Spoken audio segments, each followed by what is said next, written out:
제일 관심 있는 분야 아니겠습니까? 우리 삶 속에서 우리 결혼에 대한 부분이고 또 이혼에 대한 부분도 오늘 24장에서 가르치고 있습니다. 사실 우리가 이 결혼을 할 때 신자가 결혼을 할 때 우리 개혁파 신앙 또 특별히 우리 장로교 신앙에 따르면은 교회 안에서 남녀가 만나서 결혼을 할 때 우리가 세례할 때 청혼하지 않습니까? 당회 청혼하는 것처럼 결혼할 때도 당회 청혼을 해야 됩니다. 청혼을 해서 교회에서 당회 허락을 받고 또 지도를 받으면서 결혼할 때 결혼이 예배가 돼서 담임 목사의 이 주례를 받고 결혼 예배로 이렇게 드려야 그것이 가장 건강하고 올바른 모습입니다. 그런데 이제 지금 말씀이 무너지고 이러다 보니까 교회의 질서, 교회의 지도, 권징 7 이런 게 다 무너졌지 않습니까? 그러다 보니까 교회 이제 청년들조차도 결혼을 할 때 그냥 이 자기 마음대로 이렇게 결혼을 하는 부분들이 많고, 특히 이제 결혼을 하고 하면서 지도를 받을 때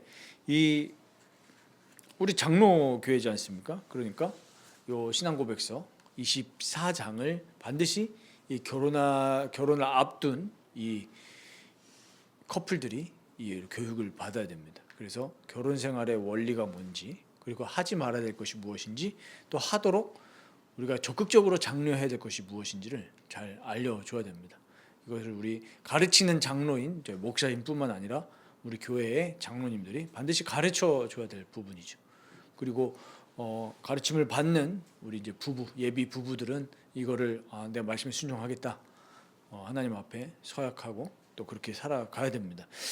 이 지금 사회가 이것이 다 무너졌기 때문에 지금 사회에 혼란이 오고 특히 미래가 없죠. 분명히 이제 우리 성경이 말씀하는 부분, 생육하고 번성하라는 거, 이거 안 하니까 이번 주에도 만난 우리 그 청년이 다니는 회사의 회장님이 물어봤다는 거예요. 외국에 있으니까, 야 너는 한국의 문제가 뭐라고 생각하냐? 그러니까 여러 가지를 대답을 했대요. 근데 이제 이 회장님이 경영을 하는 입장에서 봐도, 야 한국의 문제는 고령화다. 우리가 물건을 팔아도 앞으로 살 사람이 없다. 경제를 뒷받침할 사람이 없다. 이런 이제 얘기를 하셨다고 하더라고요. 그러니까 이것이 결국 하나님의 질서를 무시할 때, 하나님의 말씀을 무시할 때 결국 우리 삶에 다 문제가 와요. 이거는 영적인 걸 떠나서, 구원받고 안 받고를 떠나서 하나님 말씀에 순종하면서 사냐, 거역하면서 사냐, 결국 우리 삶이 무너지는 부분과 직결되어 있습니다. 오늘 분명히 얘기합니다. 우리 창세기 2장 24절 말씀을 근거로 해서 결혼은 한 남자와 한 여자 사이에 하는 것입니다. 한 남자가 동시에 한 사람 이외의 아내를 가진다든지, 이 남자들이 이 죄로 인해서 오염이 돼서 나름대로의 그 꿈들이 있잖아요. 이상한 헛된 꿈. 그래서 이상한 소리를 많이 만들어냈죠. 진짜 어이없는 소리인데, 미인의 아내를 얻어서 아내가 빨리 죽는 거. 왜냐면 그래야 또 다른 아내를 얻으니까. 여자도 마찬가지입니다. 한 여자가 동시에 한 사람 이외의 남편을 가지는 것은 뭐라고 합니까? 불법이다. 불법이에요. 하나님 말씀에 어긋나는 불법입니다. 일부일처입니다. 이게 하나님의 법칙입니다. 그리고 우리가 반드시 알아야 될 것이, 결혼 제도를 하나님이 주셨을 때 왜 주셨냐면 서로를 돕기 위해서 주셨습니다. 남편과 아내가 서로 돕기 위해. 오늘 이 창세기 2장 18절에 돕는 배필이라고 했죠. 서로 돕는 겁니다. 서로 도와야 돼요.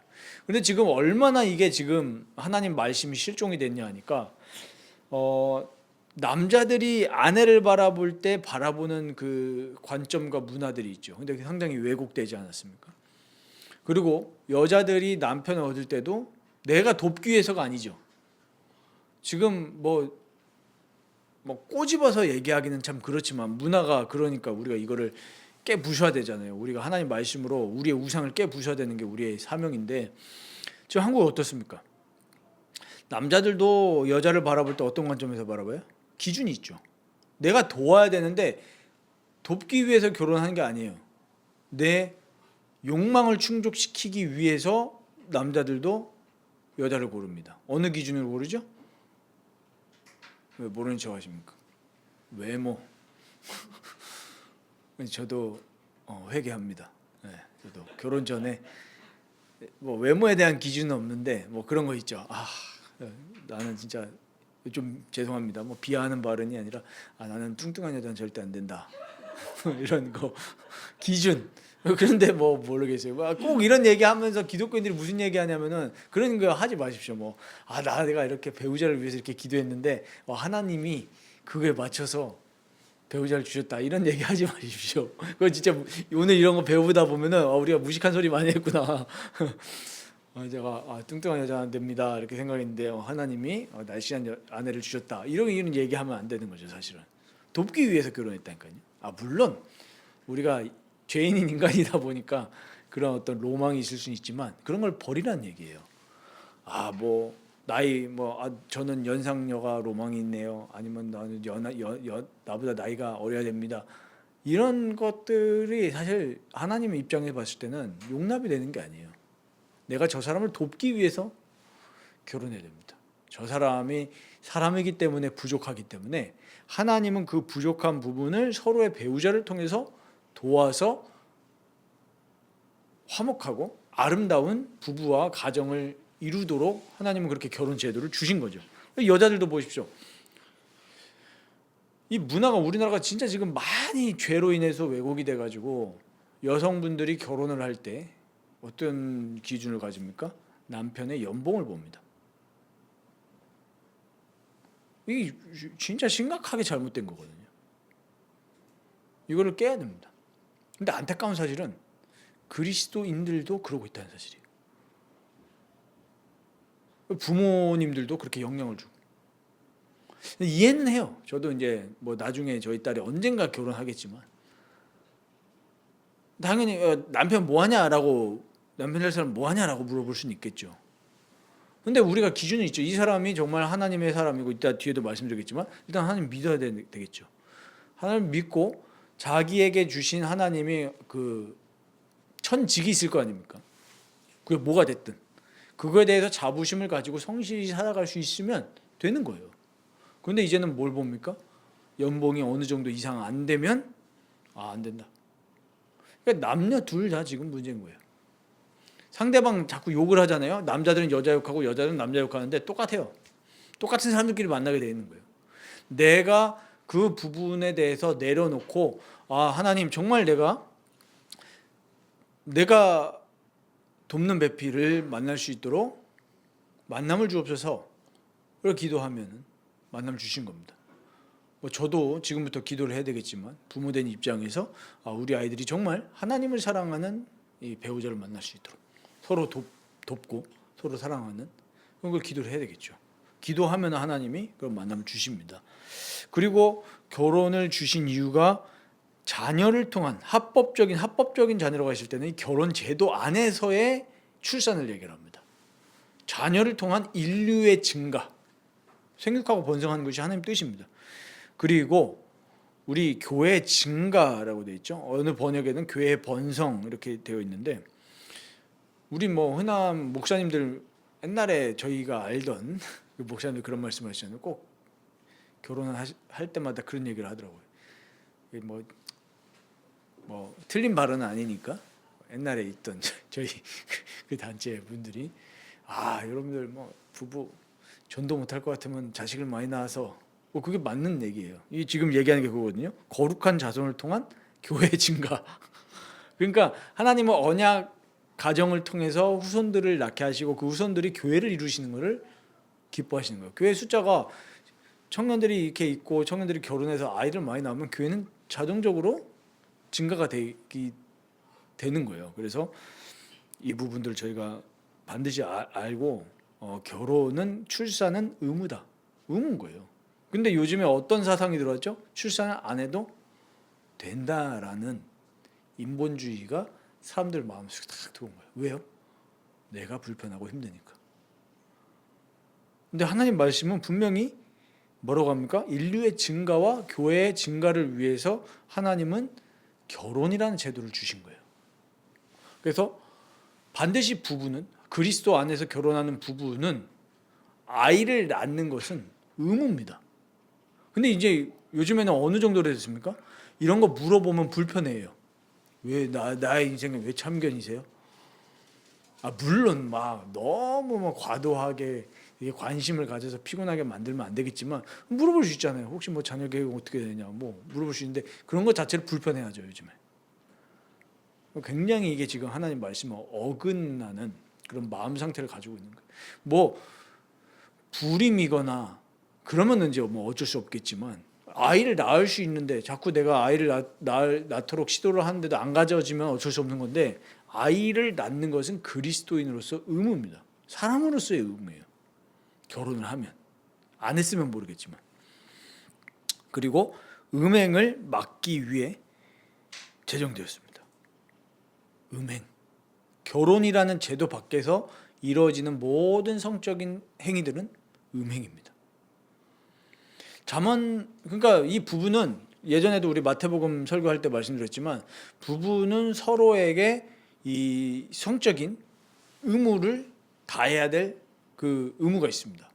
안 하면은 안 되는 거예요. 그래서 잠언 5장 18절에서도 솔로몬이 뭐라고 얘기합니까? 내 셈으로 복되게 하라 하면서 내가 젊어서 취한 아내를 즐거워하라. 그러니까 서로에게 만족을 시켜줘야 되는 거예요. 영육간에. 그래서 영육간에 도와줘야 되는 거죠. 근데 요즘에 보면은 그 자꾸 TV에서 이게 미디어가 참 문제거든요. 거기에 영향을 받는데 요즘에는 아예 부부끼리도 자꾸 무슨 얘기야. 저는 그 진짜 잘못된 문화라고 생각하거든요.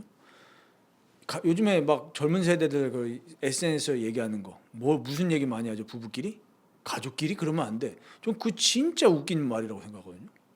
아니 그런 문화가 자꾸 어디서 생긴지 모르겠어요. 그래놓고 뭐 무슨 짓 합니까? 나가서 딴짓해요. 지금 이해 못하시는 거 아니시죠? 알아들으시는 거죠? 아니 부부끼리 뭐 그러니까 가족끼리 그러면 안 돼. 뭐 장모님의 딸에게 그러면 안 된다. 뭘 그러면 안 돼요? 부부끼리는 서로 성적으로 같이 즐거워하고 상대방을 즐겁게 해줘야 되는 겁니다. 그게 하나의 방법이에요. 근데 성이라는 것을 터부시하는 것도 문제고 또 결혼 제도 밖에서 오용하는 것도 문제고 그러니까 결혼이라는 이 울타리 안에서 서로를 즐겁게 하고 즐기는 것이 그게 하나님 뜻입니다. 그래서 자녀를 많이 출산하는 게 하나님 뜻이에요. 근데 이제는 또 출산도 안 하려고 하죠. 그러면서 젊은 부부끼리 한 번은 가지고 유모차에 아기가 있겠지 하면서 이렇게 보면 좀 약간 이렇게 귀여울 것 같아서 이렇게 보는데 불사 강아지가 저는 아니 할머니들이 유모차 끌면 당연히 개개거니 하는데 젊은 부가 유모차를 끄는데 강아지가 안에 패딩 입고 있더라고요. 야, 이 참 뭘까 이게. 물론 뭐 불임이거나 그럴 수 있겠죠. 그런데 대부분 요즘에 출산을 안 하려고 하는 참 그 안타까운 현실입니다. 이게 지금 다 말씀이 실종되어서 일어나는 현상들이죠. 그리고 우리 3절에도 나와 있지만 모든 사람이 결혼을 하는 것은 합법적이에요. 판단력을 가지고 동의를 표시할 수 있는 모든 사람들. 뭐 예를 들면 바울같이 독신의 은사를 받은 사람은 예외가 될 수 있죠. 그러나 모든 사람은 결혼하는 것이 합법적입니다. 결혼을 해야 해요. 그래서 여기서 이제 얘기하는 것이 그거잖아요. 주님 안에서 결혼하는 것은 그리스도의 의무인데 이때가 카톨릭 지금 배경이기 때문에 이 카톨릭 사제들이 결혼을 안 했잖아요. 그래서 비판하는 겁니다. 왜 결혼을 하지 않느냐? 결혼을 하는 것은 그리스도인의 의무다. 그리고 우상숭배자들, 불신자들, 교황주의자들과 결혼해서는 안 된다. 왜 그러냐면 이 저주받은 이단에 빠져 있거나 이런 불신자들과 결혼해서 부당한 멍해를 같이 짊어지지 않기 위해서, 그러니까 같이 신앙생활을 유지하기 위해서 내가 불신자랑 결혼했을 때 그것이 나의 멍해가 될 수 있다는 겁니다. 그래서 반드시 신자와 결혼을 해야 되겠죠. 혹 하나님이 믿지 않는 자의 만남을 주실 수도 있겠죠. 뭐 대부분 근데 또 합류하는 사람들이 많은 것도 사실인데, 어쨌든 이 사람이 결혼하기 전에 예수 믿고 신앙생활을 할 수 있도록 이끌어줘야 되는 의무가 먼저 된 그리스도인 우리에게 있습니다. 이것이 진짜 우리 삶의 행복이고 근원이기 때문에 반드시 그래야만 합니다. 그리고 우리 4절에 보시면 이것은 이제 조금 우리 생물학적인 부분과도 연결된 부분인데, 이 결혼은 말씀에서 금지한 친인척 관계의 범위 안에서 이루어져서는 안 된다. 우리 이제 근친혼을 이야기를 하는 거죠. 이런 근친상간적인 결혼들은 인간의 어떤 법이나 당사자들의 동의로도 그 사람들이 남편과 아내로서 함께 살 수 있도록 결코 합법화될 수 없다. 우리 성경에 보면은 고린도 교회 저희가 설교를 했지만, 누가 아버지의 아내를 취한다, 이런 건 이방인에서도 볼 수 없는 심각한 범죄다, 바울이 이렇게 얘기를 했죠. 그리고 헤롯 우리 성경에 나오는 헤롯 같은 경우에도 동생의 아내를 취했습니다. 이런 이제 반인륜적인 일들이 일어나서는 안 된다는 거죠. 실제로 이 근친혼으로 이루어진 그 어떤 그 마을이 나왔는데 다 이상해요. 사람들이 유전학적으로 하나님이 금지시킨 데는 다 이유가 있는 것입니다. 그리고 이제 간음에 대한 부분이 나오는데 굉장히 중요합니다. 약혼한 후에 간음이나 음행을 범한 사실이 결혼 전에 발견이 되면 순결한 측에서 그 약혼을 파기할 수 있다 나옵니다. 그러니까 결혼을 약속을 했는데 결혼 전에 다른 짓을 했다? 그럼 파기해야 된다는 얘기예요. 근데 이런 경우가 옛날 얘기인 줄 알았는데 지금 상당히 많더라고요. 의외로 많습니다. 그리고 더 중요하죠. 요즘 사람들이 이제 혼전 순결도 중요하지만 혼후 순결이 중요하다, 이런 말을 많이 하는데, 결혼 후에 간음하면 순결한 측에서 이혼 소송을 제기하는 것이 적법하다, 이 얘기를 하면서 이혼이 허락되는 경우는 언제만 있느냐? 바로 간음할 경우에만 이혼이 허용이 되는 겁니다. 이혼을 할 수도 있고, 혹은 내가 저 사람이 정말 회개하고 용서를 구해서 내가 용서해주고 정말 내가 다시 화평함을 하겠다, 이럴 수도 있고, 아니면은 이혼할 수도 있고. 그러니까 간음은 절대로 하나님이 미워하시는 그 행동입니다.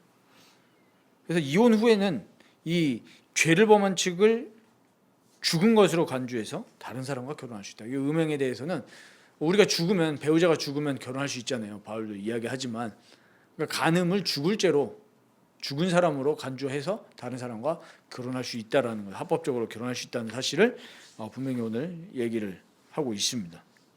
지금 이런 부분들이 얼마나 좀 많이 이 세상 속에 침투했고 그리스도인도 그걸 영향을 받냐면은, 이혼을 할 때 저 사람이 간음을 했거나 혹은 그 교회나 이 국가에서 도저히 대책을 마련할 수 없는 경우, 예를 들면 그런 거 있죠. 남편이, 이게 하루 이틀이 아니에요. 전혀 아내도 신경 쓰지 않고 아이들도 부양하지 않아요. 혼자 진짜 그런 사람들 간혹 있잖아요. 일도 안 나가고 눌러 앉아가지고 진짜 가족을 다 힘들게 하는 그런, 도저히 이거 대책이 안 서는 경우에는 이혼할 수 있다라고 6절에 이야기를 하죠. 그러나 그 경우에도 공적 절차를 따라야 된다는 거예요. 예를 들면 그리스도인이면 교회 지도를 받으면서 교회 목사와 장로가 그런 배우자를 권면을 1차적으로 해야 되겠죠. 말씀으로 권면하고 훈계하고, 그래도 안 된다라고 했을 때는 이혼해야 된다는 얘기. 그리고 또 어떤 경우가 있습니까? 흔히 나타나는 것이죠. 가정폭력. 요즘에는 남자만 있는 줄 알았는데 여자도 있더라고요. 반대게 여자가 남편을 막 때렸어. 도저히 상상이 안 가는데, 그게 도저히 이제 그러니까 말씀드린 것처럼 교회와 국가에서 개입을 해도 이거는 나아질 그게 안 보인다라고 하면 이혼해야 된다는 얘기예요. 근데 이거 간음, 이런 특수한 케이스를 제외하고는 이혼하면 안 된다라는 사실을 분명히 오늘 신앙 고백서에서 이야기를 하고 있습니다. 대부분 이혼할 때 무슨 얘기를 많이 합니까? 아, 성격 차이. 이게 이제 뉴스에 너무 많이 나오다 보면 연예인들이 이혼할 때 성격 차이로. 근데 안 된다는 거죠. 간음이나 이런 특수한 케이스 아니면. 오늘 이제 6절이 그거 얘기하는 겁니다. 오직 간음이나 교회나 국가 공직자조차도 대책을 마련할 수 없는 고의적인 별거 외에는 어떤 것도 결혼의 연합을 파괴할 충분한 사유가 되지 못한다. 그러니까 사람들은 앞에 얘기하듯이 이 이혼하려는 근거를 수도 없이 제시한다는 거예요. 인간의 부패함 때문에. 뭐 성격 차이입니다. 도저히 안 맞아요. 이거 외에는 하면 안 된다. 왜냐하면 오늘 분명히 말씀에 얘기하고 있지 않습니까? 하나님이 짝 지어줬기 때문에 사람이 마음대로 나누면 안 된다는 겁니다. 그러니까 이 시대에 정말 이 시대뿐만 아니라 사실 인간에게 복이 있다면 건강한 믿음을 가진 남녀가 만나서 건강한 가정을 이루고 또 건강한 자녀들을 낳는다? 이게 정말 복입니다. 근데 요즘 얼마나 가정이 깨지고 자녀들이 무너지고 이런 시대입니까? 그러니까 우리가 이 거룩한 삶이라는 게 정말 복인 거예요. 사실. 저도 이렇게 일하는 현장에서 보면은 온전한 가정이 생각보다 얼마 없어요.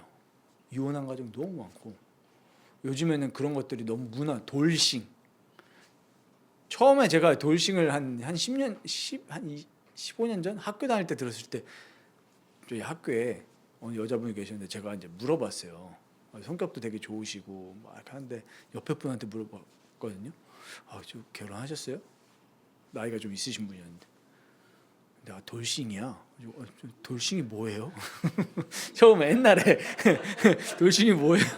아무것도 몰랐죠. 돌아온 싱글이야. 근데 이제 그런 것들이 문화에서 너무 많이 이게 되다 보니까 예전에 제 기억 어렸을 때도 약간 이혼했다라고 하면 사람들이 이혼한 본인들도 어떻게 했어요? 좀 숨겼잖아요. 부끄러워서. 그게 정상인 거예요, 사실은. 근데 요즘 나 이혼했어요. ITV 프로그램도 뭐 그런 프로그램들이 있지 않습니까? 돌싱들이 다시 만나는 그런 것들이 이제 너무 당연시되다 보니까 이 결혼과 이혼에 대해서 너무 가볍게 생각하는 그런 게 많습니다. 그리고 저희가 뭐 많은 사례들 중에서 나오지만 간음 참 문제예요. 결혼을 이해를 못했어요. 안 배웠으니까. 그러니까 아까 말씀드린 그런 문화들을 우리가 배격을 해야 돼요. 뭐 장모님 딸에게 그러면 안 된다. 저는 이 문화가 왜 이렇게 됐는지 그러면서 딴 데서 하잖아요. 그 말이 됩니까? 하나님이 짝져주신 남녀끼리 서로를 만족시켜주고 서로를 기쁘게 해야 돼요. 그게 정상입니다. 그런데 다른 데서 간음을 하고 이런 게 안타깝게도 교회 안에 이미 저희가 보잖아요. 교회 지도자들이 그러고 있으니까 이게 사회가 어떻게 되겠어요? 그러니까 교회가 올바르게 말씀으로 회복이 되어질 때 그 영적인 질서는 사회로 흘러 들어가게 되어 있습니다. 그러니까 건강한 그리스도인들이 건강한 가정을 이루고 건강한 자녀들을 낳고 이런 부분들이 별거 아닌 것 같은데 사회의 본이 되는 거예요. 올바르게 말씀으로 양육하고 애들 아침에 우리가 성경 읽어주고 기도해주고 그래서 아이들이 하나님을 사랑하고 또 이웃을 사랑하면서 어른을 공경하고 선생님 공경하고 이럴 때 저 가정이 그리스도인 가정이네? 이게 알게 모르게 사회를 변혁시킨다. 그게 우리가 사회에 아젠다를 끌고 가는 그리스도인의 방식이에요. 말만 할 것이 아니라. 그러면은 그리스도인이 사회를 정화시키네. 때로는 막 그러죠.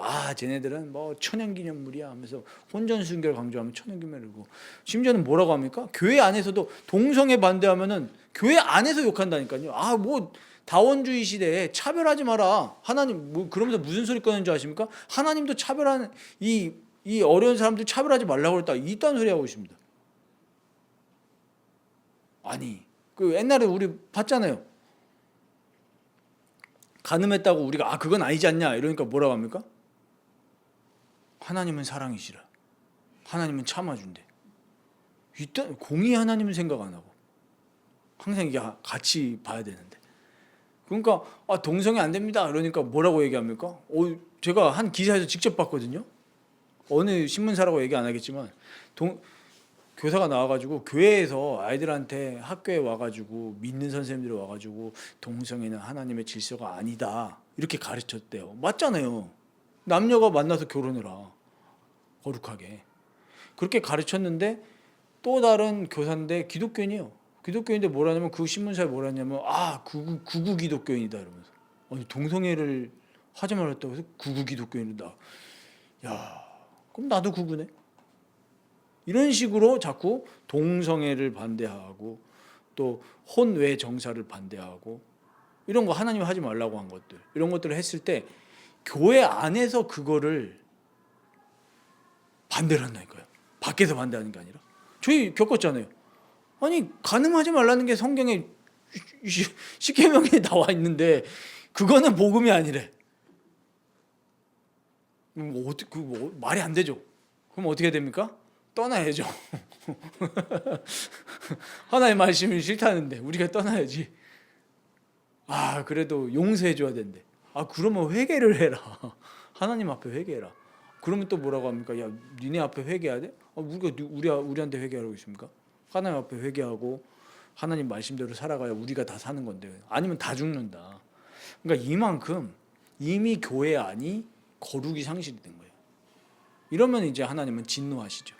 그래서 우리가 정말 가정의 회복을 두고 기도를 많이 해야 됩니다.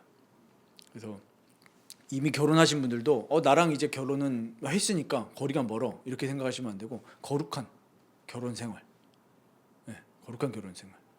그리고 참 저도 반성을 많이 합니다만은 참 많이 나는 게 성경적인데 자꾸 이제 현실을 이제 생각을 하니까 그렇죠. 근데 그 현실을 생각하고 하나님을 경외하지 않은 결과가 지금 우리나라에 나타나고 있잖아요. 이게 인구가 없어요 이제. 인구가 큰일 났습니다 지금. 국가 소멸의 위기인데 우리가 회개하고 하나님 앞에 엎드릴 때 또 하나님이 부흥을 주시겠지만 좀 많이 기도해야 됩니다. 그리고 우리나라에 정말 이런 음란 그리고 가정 파괴 이런 모든 죄악들이 정말 그 여호와께서 소멸하신 불로 없어지고 거룩한 부부, 거룩한 가정, 거룩한 성, 우리 거룩한 후대들이 일어날 수 있도록 기도해 주시기 바랍니다. 그리고 이런 문화들이 변화돼야 돼요. 우리가 문화를 변혁시켜야 되는데 그러려면은 우리가 그런 먼저 본을 보일 필요가 있죠. 우리 결혼하신 분들은 거룩한 성, 거룩한 후대 이거에 좀 최선을 다하셔야 되고 아직 미혼이신 분들은 또 거룩한 결혼 이거 좀 본을 보이셔서 사회는 결혼을 이렇게 얘기하지만 성경과 우리 그리스도인들은 결혼을 이렇게 얘기한다. 본을 보여주고. 그래서 지난주에 한 친구 저희 동역자를 만났는데 후배기도 하지만 참 존경스러웠던 것은 뭐 여러 가지 관계로 이제 건강상의 이런 이슈가 있기 때문에 둘째를 낳고 싶지만 조금 그런 어려운 상황인데 입양을 두고 기도하고 있다고 이렇게 얘기를 하더라고요. 그래서 참 본받을 만하다. 사실 그리스도인들이 그렇게 또 입양하는 것도 굉장히 성경적이죠. 그래서 정말 사랑으로 키우고 그래서 우리가 정말 하나님이 창조하신 그 본래의 질서가 지금 무너지고 있는 때를 살아가고 있는데 우리가 회개하고 또 기도하면서 이 말씀의 진리를 올바르게 세우는 것에 또 우리 생을 걸 수 있는 우리 모든 식구들이 되시기를 주의 이름으로 축원드립니다.